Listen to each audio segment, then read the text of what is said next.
Cool. This is Fred Beck from Fred Talks Fighting, proudly sponsored by Boohoo Man. I'm joined by Coach Larry Way today, part of Team Jake Paul. I'm correct in saying you're Jake Paul's strength and conditioning coach? I am. Yes. And the point that I want to talk about today is used to be KSI's strength and conditioning coach. At one point I was. Back in the day, for the Logan rematch fight, I'm Yeah, correct in rematch. saying? Yep. Rematch one? Staples Center. Was there any awkwardness when you went to go to Jake Paul's team, having worked with KSI? Absolutely Or was not. it only just business? It's absolutely not. It was no awkwardness at all. I was with him KSI for one fight. You know, we did what we needed to do for that one fight, and he's gone on to England and continued his career. And so I got with Jake probably like 5 years, maybe after that fight, 4 or 5 years. So no, it wasn't awkward at all. I'm a professional, and I'm focused on being the best, and I definitely believe in Jake and everything he's doing. And how did you come connected to Jake? Who put you in contact? Well, the funny thing is, I actually commentated the Jake Paul Tommy Fury fight. And so as I'm commentating and discussing the fight, I ended up getting a situation where someone called me from the team, was like, "Are you interested?" I said, "Sure." Went down for an interview. I liked everything they had to say, especially Jake's desire to want to be a world champion and his desire to want to work his ass off. And so that made me want to buy in, and I've been with him since April of last year. Okay, the Tommy Fury fight. Yeah, I was there.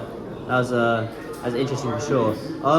What do you look at as a strength and conditioning coach? Do you set certain kind of time tests, kind of sprint interval training to see the progress? How do you measure his progress? Oh, it's at the start a lot of things that I and do. then at camp. Do you do like a timed run or a weightlifting thing at the start of The camp? time at the end itself of camp? isn't as important as it is the heart rate, as far as how the recovery is, and depending on what type of training we're doing, whether it's aerobic or anaerobic, that helps determine where we're at from an overall standpoint, along with the other things like balance, strength, endurance, things of that nature. But I do test every camp to kind of see where we are, and then I base my training around what I want the results to be and how much time I have.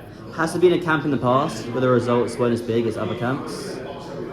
Yeah, I think that once you're with a guy a year or a fight or two, you get better results. Yeah. One fight, you can actually see a difference. But once you're with a guy 2, 3, 4, 5 camps, you get a better understanding of what his body can do and where you need to go to develop. So yeah, I think that the more you're with the guy, the better it is.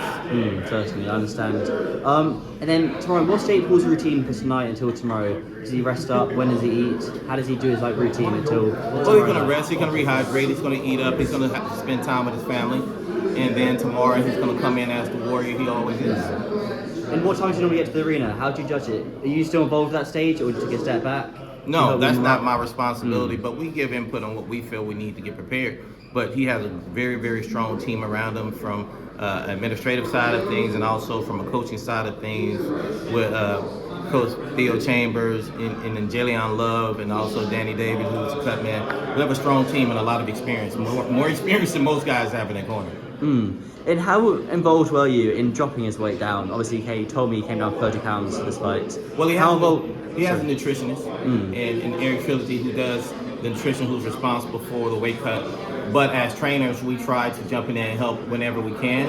But we do our very best to work as a team more so than as individuals. Certainly. And then talking about the KSI fight, obviously the fight everyone's wanting for. They were saying they're aiming for April. When Jake Paul does eventually fight KSI, I mean, fingers crossed it gets made. How do you reckon that fight goes? KSI gonna get made, man. KSI gonna have a hard time. You know, I like KSI. He's a funny guy. But when you think about boxing, I think Jake is just so much better of a boxer than KSI at this point. I think they've both done really well to bring more attention to the sport. But I feel like Jake is definitely the better boxer. Is that fight as big as it was like 2 years ago? Would you say? Is it bigger now?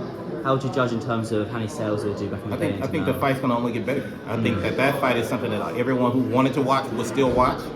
And people who didn't know Jake 2 years ago or didn't know KSI 2 years ago are going to watch it now. So I think that fight even becomes bigger once it does happen. Certainly. If it does happen.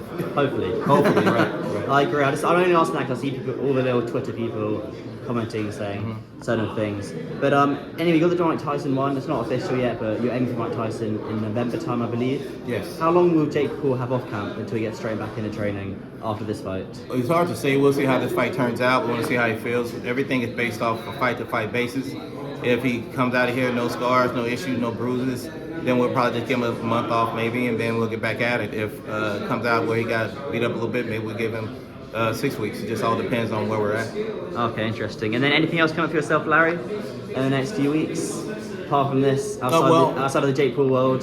Well, the number one focus right now is to walk away victorious in this fight. That's above everything else. Nothing else matters. Now, outside of that, I am commentating next week, Okay. on the prospects card for Nice. most valuable promotion, but I'm not even thinking about that right now. I'm not thinking about anything other than winning this fight. Nothing else matters. Do you enjoy commentating? I do, actually. I love it. I love Even it. though you don't want to think about it, we'll still talk about it. Yeah, I do love it. I feel like I have enough internal knowledge and experience now, having 14 world titles to be able to say, hey, I have a little insight that some people and most people don't have, and I can share with the audience, so I do like it. You used to work with Badu Jack, did you know? Yeah, Badu. Listen, Badu's a lifetime. Yes, okay, I'm a okay. lifetime Badu. So you know Amir Abdullah? Okay, Amir, I know but Amir of very course well, I yeah. know, but of Amir course. very well. Okay, Right. sick. Awesome. Well, Larry, I do appreciate your time, and yeah. Appreciate you. I'll Thank see you tomorrow night. Best of luck, bro. Absolutely. Thank you very much. All right. Sick.